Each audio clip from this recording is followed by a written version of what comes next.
materi yang dibawakan oleh narasumber juga telah dijelaskan dengan baik. Semoga apa yang telah dipaparkan oleh kedua narasumber ini bermanfaat bagi teman-teman sekalian, terutama dalam hal menjaga toleransi di Indonesia, khususnya di kota Salatiga.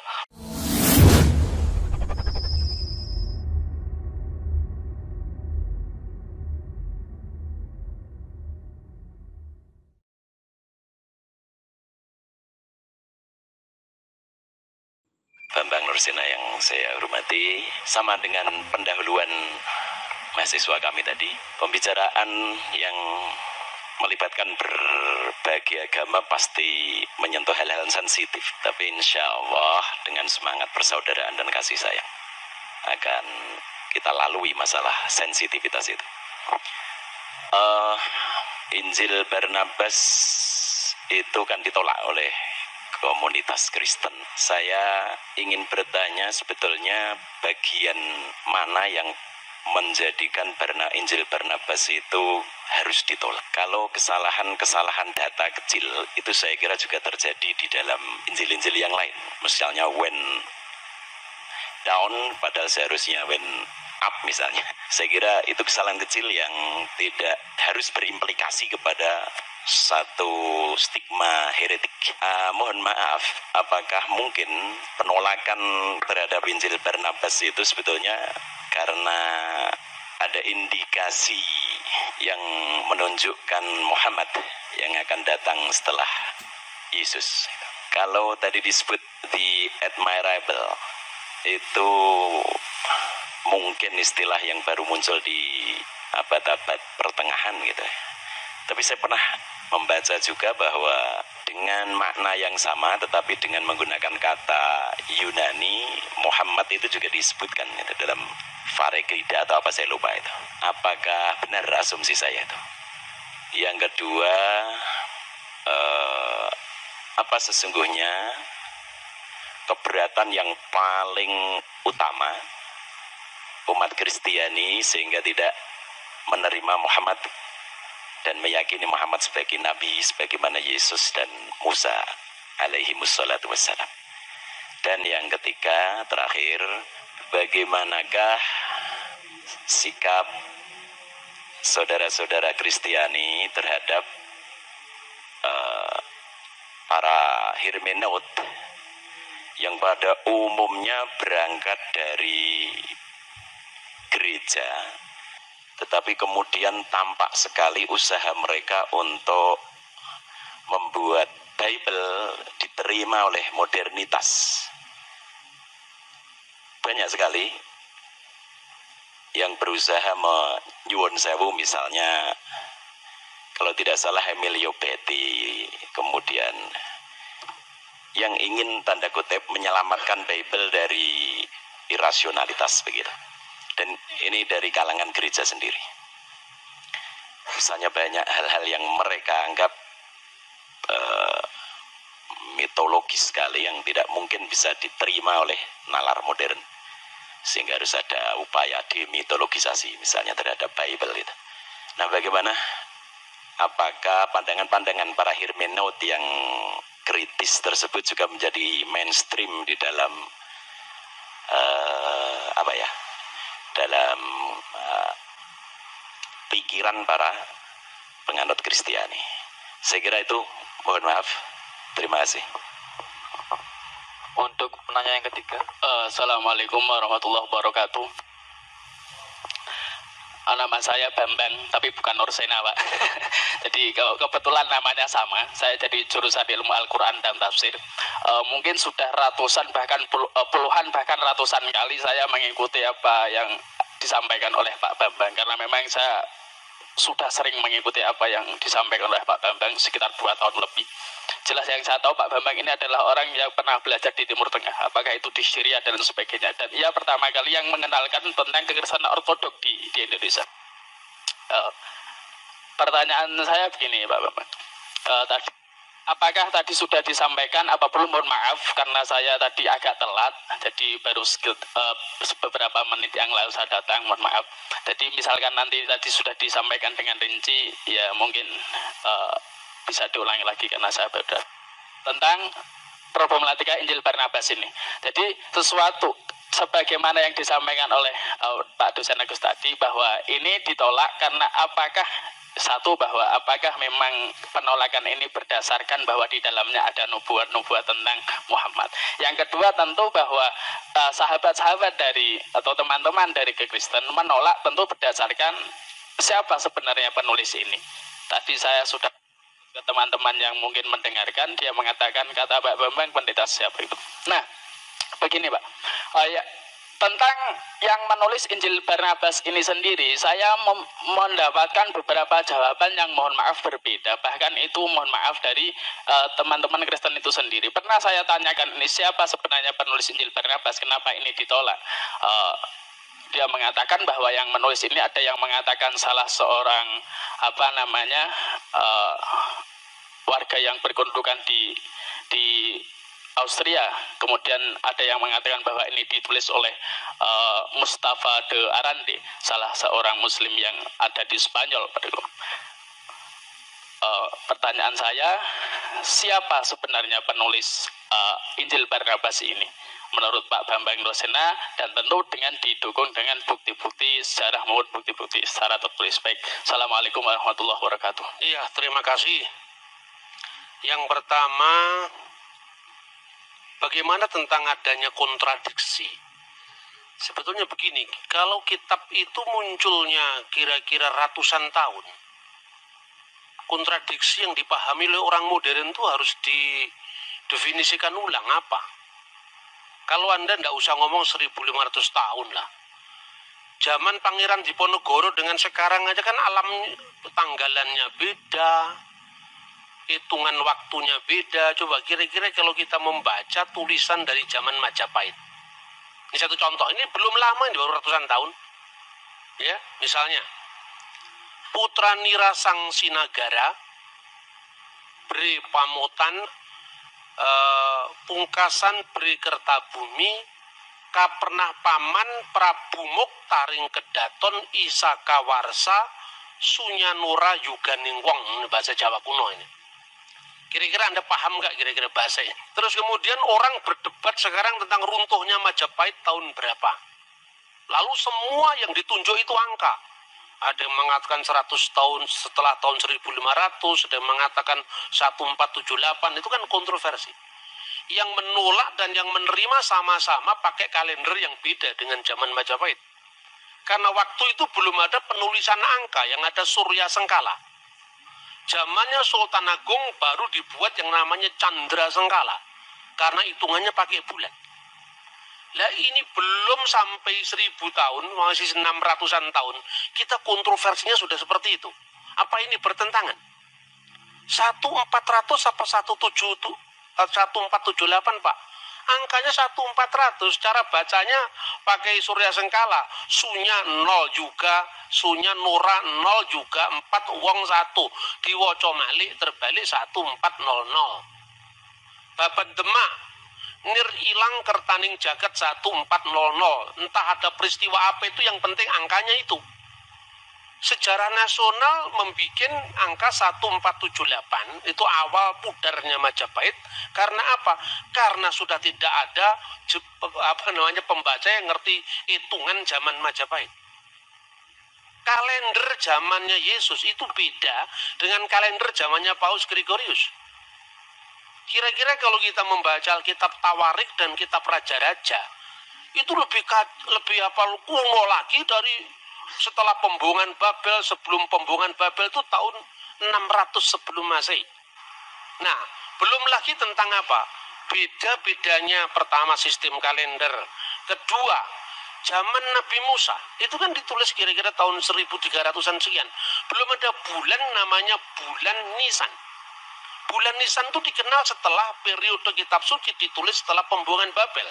Karena dari kata Nisanu, musim semi. Sebelumnya itu namanya Etanim. Lah ini beda. Paskahnya di kitab Tawarik kok Etanim.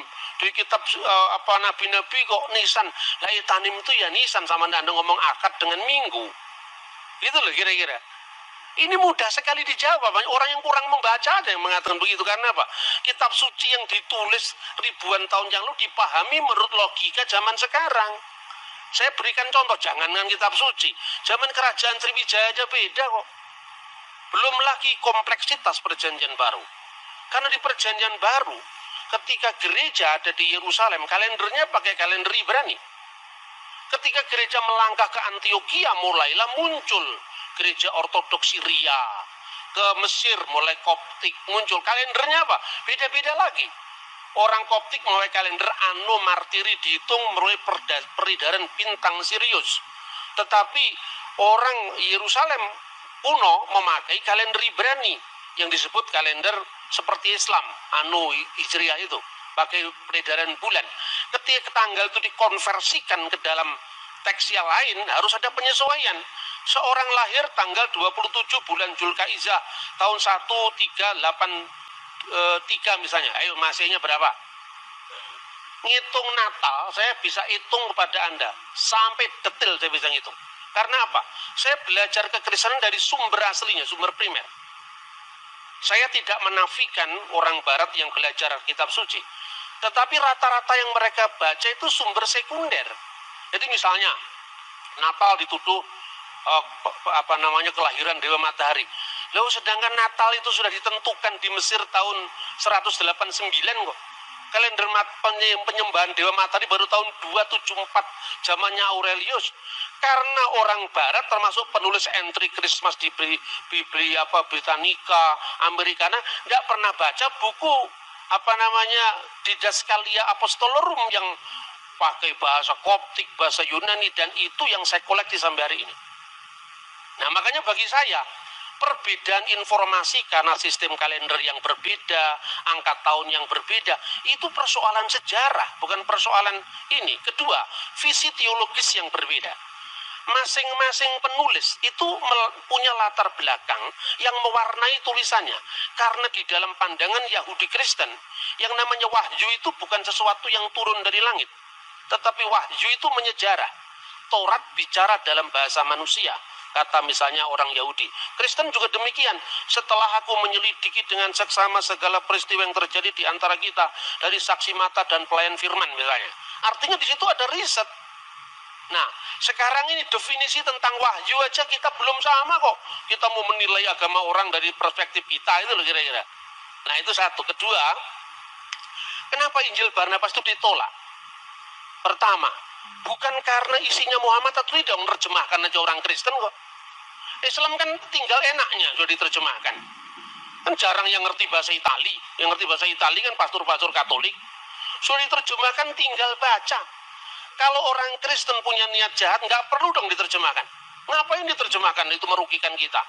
Tapi karena semangat keilmuan kita terjemahkan. Sampai penerjemahnya di dalam bahasa Arab pun juga orang Kristen Koptik. Namanya adalah Khalil Sa'adah. Tetapi demi keilmuan dia memberikan contoh bahwa memang dalam konteks perjanjian baru itu misalnya ada persoalan-persoalan angka tahun, misalnya Yesus lahir zaman Kirenius atau tidak. Tetapi bangunan dasar seluruhnya betul ditemukan prasasti tentang kata iterum, bahwa dia yang kedua kali bertakhta. Tetapi soal Injil Barnabas ini parah sekali karena memang abad 16 dari abad pertama. Jadi bukan persoalan ada Muhammad atau ada tidak ada Muhammad, bukan, tapi karena semangat keilmuan. Lah memang Injil abad 16 masa mau dipakai, sedangkan peristiwanya abad pertama.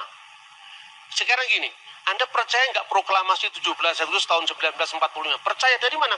Dokumennya ada, Pak. Koran-koran dari zaman Jepang, Suara Asia, Arsip Nasional memang ada.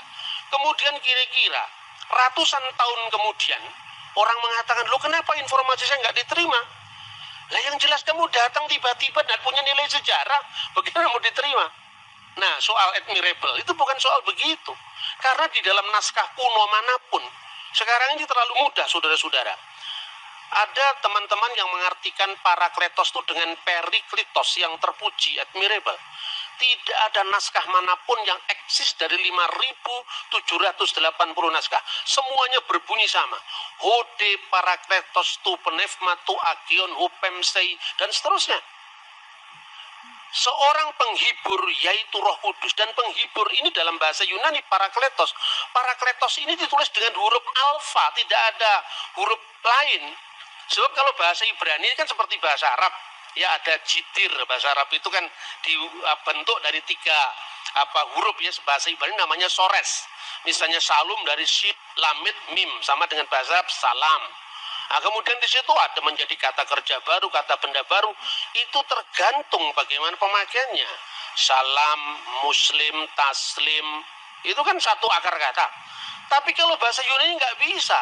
Parakletos ya parakletos, periklitos ya periklitos. Karena apa? Seperti bahasa Indonesia, cowek nggak bisa dibaca cuek, nggak bisa dibaca cowok, ya cewek. Karena itu memang struktur bahasanya berbeda itu. Lah naskah kuno itu melestarikan kata parakletos itu dari kitab ratapan. Kitab ratapan menerjemahkan parakletos dari minahem. Minahemma dalam bahasa Aram. Nah, kata minahem ini untuk apa? Sang penolong, sang pembela. Makanya dalam bahasa Yunani modern, advokat itu parakletos. Yesuslah parakletos. Di mana disebutkan 1 Yohanes pasal 2 ayat 1. Kalau kamu berdosa ada pembela antara kita dan Allah, ada parakletos, yaitu Yesus Kristus yang adil. Roh Kudus disebut alon parakleton.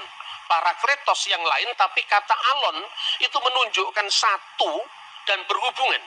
Sementara kata uteros itu lain bertentangan. Misalnya, lo yihye Elohim akhirim alfanai. Jangan ada Elohim lain, ilah-ilah lain di hadapan hadiratku. Misalnya, di Kalok 10 perintah Allah. Itu disebut theoi uteroi, ilah-ilah yang lain. Odes theos uteros. Jangan ada ilah yang lain. Uteros itu lain bertentangan. Tapi alos atau alon itu yang lain tapi dalam hubungan. Karena Roh Kudus itu rohnya Allah atau hidup ilahi yang dalam diri Allah. Sementara Yesus itu adalah firman yang menjadi daging. Bukan Yesus yang disebut Tuhan itu kemanusiaannya itu bukan. Yang mati itu ya bukan Tuhan, manusia. Maka dikatakan yang dibunuh dalam keadaan manusia.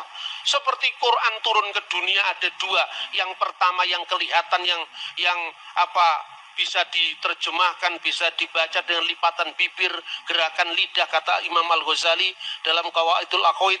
Tetapi ada Lauhul Mahfud yang kekal dan yang temporal. Begitu juga ketika firman menjadi manusia, ada dimensi kekal dan dimensi temporal, gitu lah.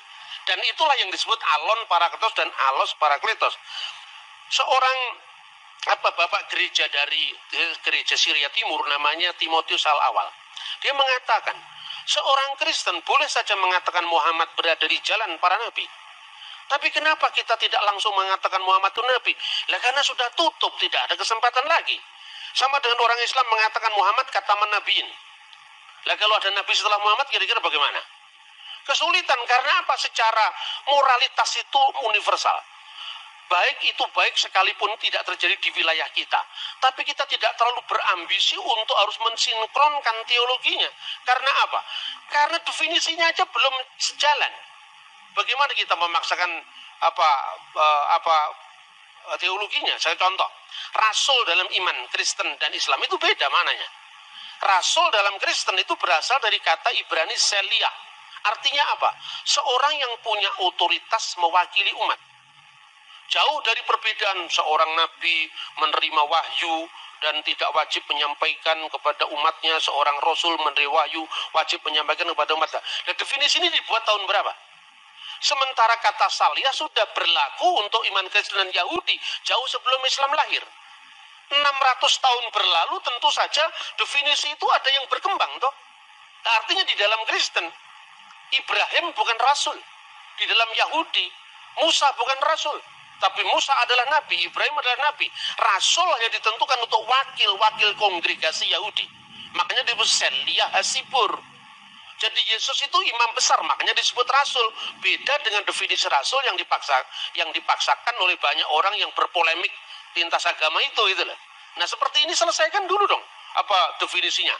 Jadi artinya kadang-kadang ungkapan yang sama dimaknai berbeda, tapi ungkapan yang berbeda ide iman yang beda diungkapkan dalam bahasa yang sama itu loh misalnya. Kemudian keberatan apa? Tidak ada keberatan kalau memang teksnya memenuhi syarat, kan tidak memenuhi syarat. Memang teksnya Ya sekarang ini loh, ada problematik perjanjian baru ya. Tetapi bahwa perjanjian baru ketika Yesus itu lahir, kaisarnya namanya Tiberius, penguasa Yudea namanya Herodes, tidak bertentangan dengan fakta sejarah manapun juga. Bacalah Yosefus, bacalah 12 kaisar Roma, semuanya sejalan. Karena apa? Yang nulis memang orang yang sejalan. Yang menjadi wali negeri Pontius Pilatus, itu katanya Injil Barnabas, ini bukan kesalahan kecil, ini kesalahan fatal. Karena apa? Pilatus itu baru menjadi wali negeri, itu pun sementara. Itu setelah pemecatan Herodes Archelaus. Jadi ketika Herodes Agung meninggal, itu kemudian ada 3 orang yang dipilih oleh Kaisar Roma, yaitu Archelaus, Antipas, dan Filipus. Karena Archelaus ini ambisinya terlalu tinggi untuk menguasai kota suci waktu itu, tanah Israel waktu itu, dipecat.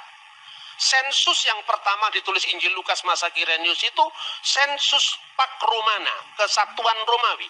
Sensus yang kedua juga ditulis di dalam Kisah Kira Rasul pasal 5. Itu sensus untuk apa?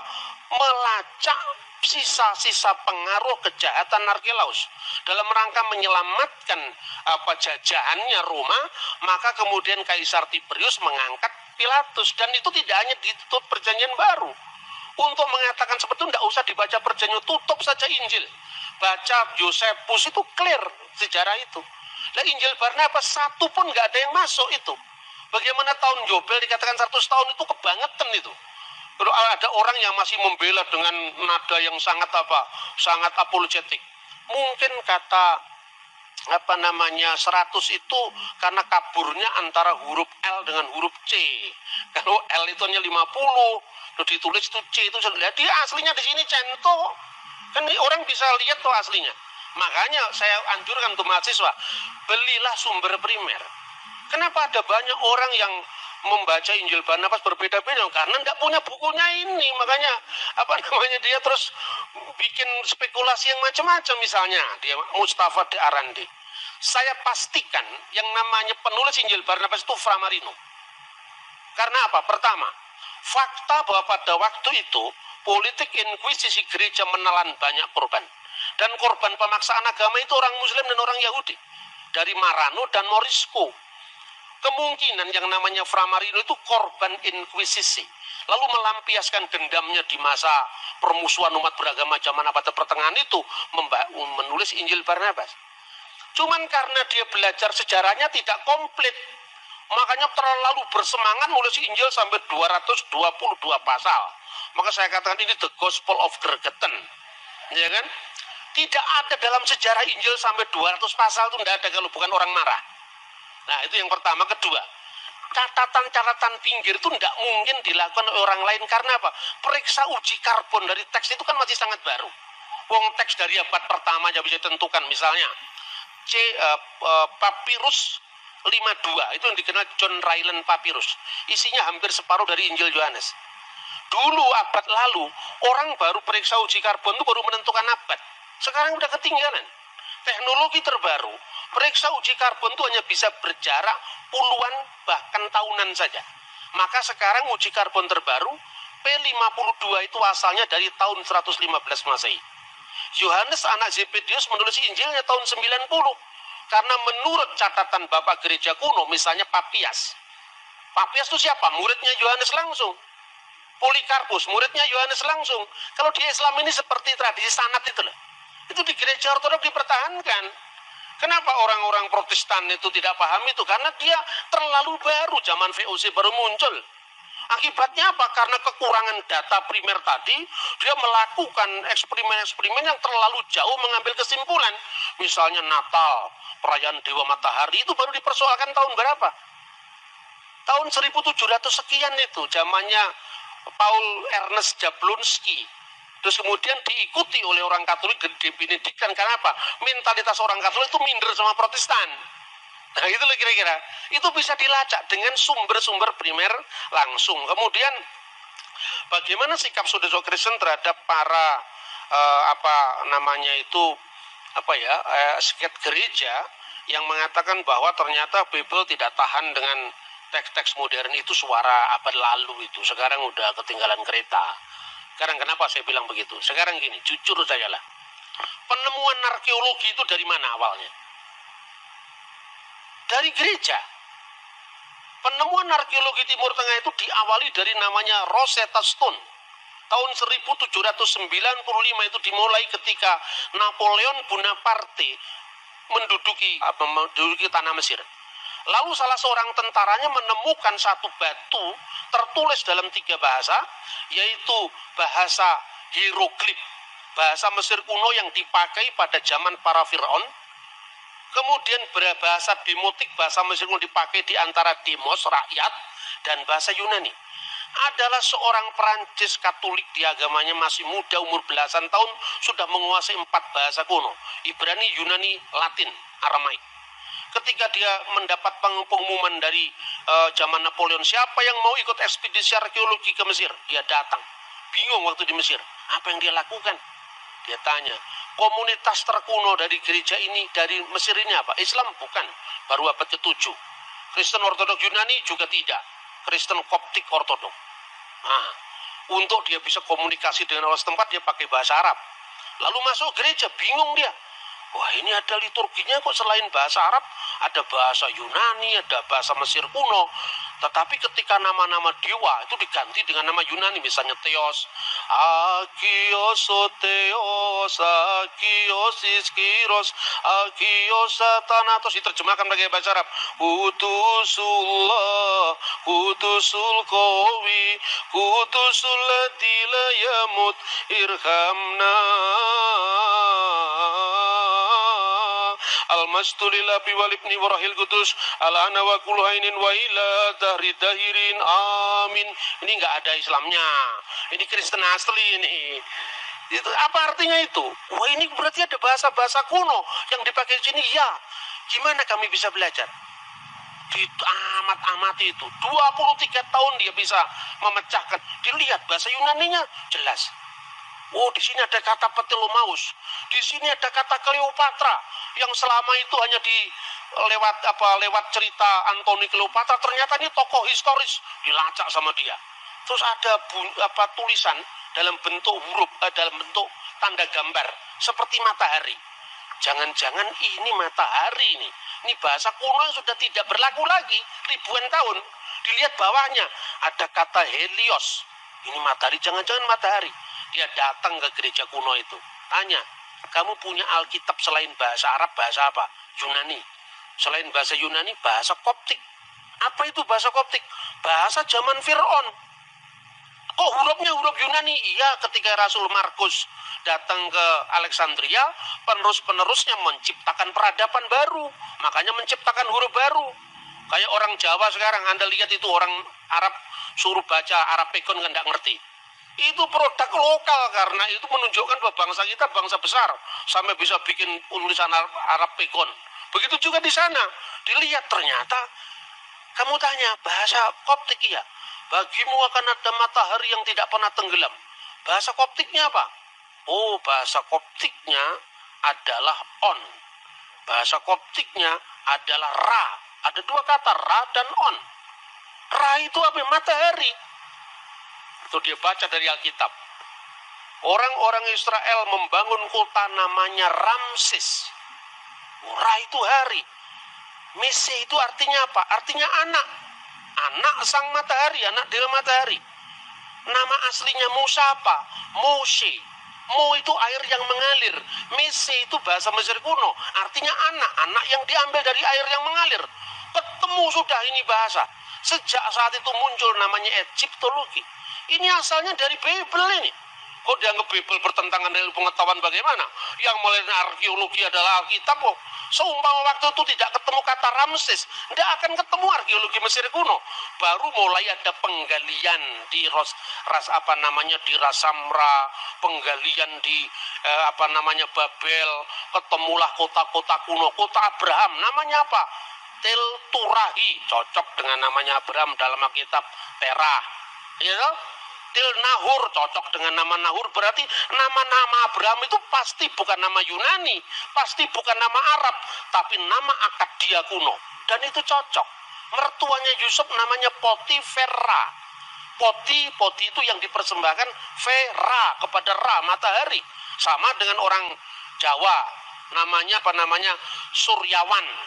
Ketika jadi Islam, keluarga besarnya sebelumnya ditambahi Muhammad Suryawan. Lupa Surya itu dewa Hindu itu loh. Namanya juga Kristen ditambah Ignatius Surya Hadi. Surya itu bahasa Hindu, Hadi itu yang utama itu. Jadi ini sebuah inkulturasi bahasa. Dan untuk baca teks Alkitab, Anda harus paham Ibrani. Ibrani pun bukan Ibrani zaman Ariel Sharon. Ibrani McD ditulis pakai bahasa Ibrani, bukan itu. KFC ditulis pakai bahasa Ibrani, enggak. Anda harus belajar namanya paleografi, tulisan-tulisan kuno. Karena untuk memahami naskah Qumran, Anda tidak bisa cukup hanya membaca teks Ibrani modern. Nah itu loh kira-kira perkembangan huruf, lalu arkeologi, lalu bahasa. Itu minta maaf. Orang-orang yang menyebut dari Eropa yang teolog genit itu tidak tahu yang begini-begini ini. Saya minta maaf, bukan saya merendahkan, tidak. Tapi terlalu dangkal untuk memahami naskah yang usianya ribuan tahun hanya bermodal bahasa Inggris sekedarnya, bahasa Yunani. Bahasa Yunani Perjanjian Baru itu beda dengan bahasa Yunaninya Plato. Gitu loh. Terus yang terakhir, kemudian dari arkeologi Mesir kuno itu muncul arkeologi kota Abraham, Ur-Kasdim, baru muncul penggalian Yeriko. Setelah Yeriko, baru muncul penggalian Holy Land.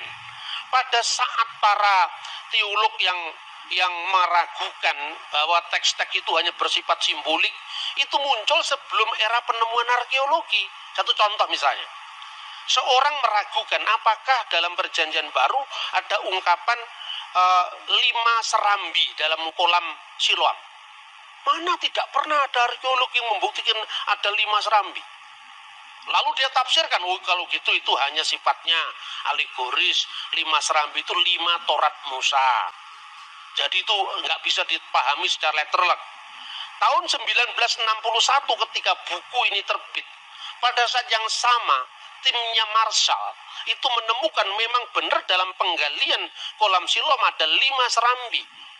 Dan itu terbit pada saat yang sama ketika buku itu dipakai sampai hari ini. Makanya belajar teologi aja nggak cukup, harus belajar arkeologi juga. Arkeologi Borobudur Anda pelajari yang baru abad ke-8. Masa arkeologi Mesir kuno dari tahun 3000 tahun yang lalu dan kita pelajari, padahal itu ketika kita ngomong dalam Al-Quran, dalam Injil tentang Fir'aun. Fir'aun itu bukan nama orang. Fir'aun itu paraoh artinya. Itu tiang besar. Dan di mana itu sebutan paraoh itu mulai? Setelah generasi Old Kingdom, ketika kerajaan Israel, kerajaan Mesir kuno pindah dari Giza menuju ke Luxor dan sebagainya, baru Anda lihat sendiri ke sana. Saya beberapa teman dari Al-Azhar itu saya anjurkan, kamu kalau mau tahu sejarah Mesir jangan hanya baca Perjanjian Baru, karena Perjanjian Baru kan baru muncul abad pertama. Jangan baca hanya Quran yang muncul abad ke-7, kamu baca langsung itu temuan-temuan arkeologi itu. Nah, sebagai seorang ilmuwan, ketika Anda belajar arkeologi itu, tutup dulu kitabmu, Bibelmu. Supaya apa? Supaya kita bisa netral, jangan kita dipenjara karena teks. Karena teks itu membimbing kita, oke lah kalau secara hidayah silahkan. Tapi kalau secara ilmu pengetahuan, masa kita bisa mengkritisi teksnya orang, teksnya kita sendiri kita protek, kan tidak fair itu gitu loh. Nah, oleh karena itu, saya menyatakan tentang pentingnya gereja ortodok itu di mana? Karena gereja ortodok itu saksi hidup dari semua data-data arkeologi itu. Coba Anda mau belajar bahasa Yunani. Pembawa gereja ortodok pertama itu bukan saya, tapi Romo Daniel. Nah, kemudian generasi setelah Romo Daniel itu kan menekankan aspek tentang liturgi gereja, sejarah gereja. Saya tidak bisa hanya begitu. Karena apa? Ketika saya masuk dalam salah satu gereja ortodok saja, berarti saya menutup akses informasi saya untuk ortodok yang lain. Makanya saya memperkenalkan kajian Syriak, kajian Koptik dalam konteks ini. Anda mau tahu bahasanya Yesus, sampai sekarang Alkitab Pesita masih ada, bahasa Suryani. Dipakai tidak hanya sebagai bahasa liturgi, tapi bahasa sehari-hari. Di Maklula, Saidnaya, di Syria. Anda mau pakai bahasanya Pontius Pilatus, bahasa abad pertama, masih dipakai teks suci Perjanjian Baru. Anda mau cari bahasanya Nabi Musa, masih dipakai dalam kitab Taurat. Anda mau cari bahasanya Fir'aun, jejak-jejaknya dijumpai dalam kitab Ibrani. Misalnya, nama Asnat itu kekasih Nait. Nait itu dewa kuno zamannya Yusuf. Yusuf ketika menjadi Perdana Menteri, nama Yusuf itu kan nama Ibrani, Yosef. Ketika di Mesir mendapatkan nama baru. Apa itu? Safnah Paneah. Di situ kunci hidup. Hidup, makanya Akhenaton, Aton yang hidup. Nah ini nggak cukup hanya bisa ditelaah dari bahasa Arab yang terlalu baru untuk itu. Tidak cukup diambil dari bahasa Yunani, perjanjian baru yang konteksnya terlalu jauh. Harus diambil dari teks langsung yang melestarikan bahasa Koptik. Yaitu apa? Gereja Ortodok Koptik. Ini ada di Mesir, tidak ada di Syria. Makanya saya tidak kerasanan kalau hanya di satu tempat. Saya mau passing over dari semua tradisi keagamaan. Soal kemudian saya coming back kepada agama saya sendiri karena saya harus punya rumah supaya kalau mati ada yang mengubur. Kan itu saja sebetulnya. Tapi konteksnya apa? Konteksnya bahwa orang beragama itu jangan taklid buta itu loh. Kita mesti melihat problematik masing-masing teks itu. Dalam semua apa yang saya katakan, Injil Barnabas sama sekali tidak masuk dalam hitungan itu. Karena apa? Terlalu baru. Sama dengan Anda membahas zamannya Patih Gajah Mada abad ke-13 berdasarkan naskah Melayu, itu pun bukan bahasa Jawa, tapi bahasa Thailand itu loh. Lah bahasa Italia aja belum ada kok. Jadi perjanjian baru itu bukan sewenang-wenang ini yang cocok dengan iman Kristen diambil, yang cocok dibuang. Tidak seperti itu. Makanya apokrif atau kanonik dalam gereja Ortodok itu tidak sedikit dalam gereja Protestan. Gereja Protestan itu kan sudah mewarisi teks yang sudah tertutup gitu loh. Lalu di gereja Ortodok kan tidak, misalnya kisah tentang Bunda Maria dipelihara di Bait Allah oleh Zakaria. Yang itu ada di dalam Quran, ya kan? Tetapi dalam Alkitab kan sebenarnya tidak ada, implisit ada, tapi tidak ada. Itu ada dalam dokumen gereja Synaxarion yang diabadikan dalam buku yang namanya Protevangelium Yakobi. Bagi orang gereja Ortodok tertentu, ini kitab apokrif, ya. Tapi karena kitab apokrif ini ditulisnya paling dekat dengan peristiwa, tidak peduli, diambil. Diambil untuk apa? Mengisi kekosongan sejarah. Tapi normanya tetap yang kanonik gitu. Jadi apokrif kanonik itu bukan sesuatu yang batas hitam putih, enggak. Apalagi kalau hanya sekedar ini menguntungkan iman itu, tidak ada pertimbangan semacam itu. Contoh lain misalnya, di dalam ajaran Katolik dan Ortodok sebetulnya kitab yang disebut dengan Biblia Hebraika itu kan sebetulnya warisan dari Yahudi Yamnia. Setelah gereja kuno dikutuk sama orang Yahudi lewat konsili lokal yang mengatakan terkutuklah orang-orang Nasrani maksudnya, itu orang Kristen. Hendaklah nama mereka tercabut dari kitab kehidupan, itu tahun 90 Masehi. Dokumennya dinamakan Birkat Haminim, itu tahun 90 Masehi. Gaung daripada pengutukan itu adalah apa? Orang-orang Yahudi mulai menolak Septuaginta. Karena dalam Septuaginta ada bukti keperawanan Maria, di mana kata Parthenos itu artinya tidak sekedar perempuan muda yang bisa perawan atau tidak, tapi harus berarti perawan. Nah, kemudian karena gaung penolakan itu, orang-orang Yahudi menolak teks-teks yang disebut Septuaginta tadi. Tetapi penolakan orang Yahudi terhadap Septuaginta itu juga tidak sedikit gereja modern. Buktinya apa? Yesus memperingati perayaan yang namanya penahbisan Bait Allah. Itu diambil dari buku Makabe, 1-2 Makabe, yang dipakai oleh gereja Katolik dan gereja Ortodok. Gitu loh. Jadi karena begini, dalam iman Kristen firman itu tidak menjadi kitab dalam pengertian harafiah, tapi firman itu turun dalam sosok manusia Yesus yang adalah peristiwa. Maka Injil bagi iman Kristen adalah peristiwa kabar baik, bukan kitab yang turun dari langit. Dalam sejarah, dalam ilmu agama-agama, ini harus jujur dihormati. Kenapa Timotius awal tidak keberatan mengatakan Muhammad berada di jalan para nabi?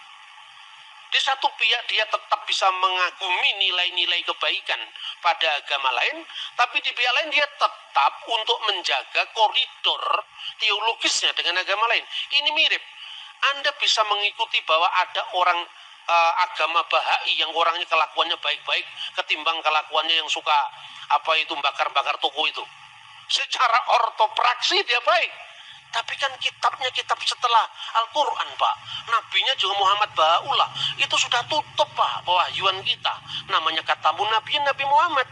Kita tidak bisa mengakui bahai. Tapi kalau kelakuan baik ya kita akui lah, Pak. Artinya apa? Seperti itu, setiap agama itu punya batas. Bagi orang Yahudi nggak mau mengakui Yesus perjanjian baru. Karena apa? Musa itu puncak pewahyuan. Bagi iman Kristen, Yesus itu puncak pewahyuan. Artinya tidak relevan lagi untuk tuntutan imannya, tetapi tidak untuk tuntutan etikanya, moralnya, hubungan. Karena iman itu tidak hanya kebenaran, tidak hanya dibatasi dengan ortodoksia kebenaran iman, tapi juga kebenaran berperilaku dan kebenaran penyembahan. Makanya ketika Timotius awal mengatakan Muhammad berada di jalan para nabi, tidak menyalahi imannya, tetapi juga tidak menutup mata objektifnya bahwa Nabi Muhammad memang berjasa besar di dalam misalnya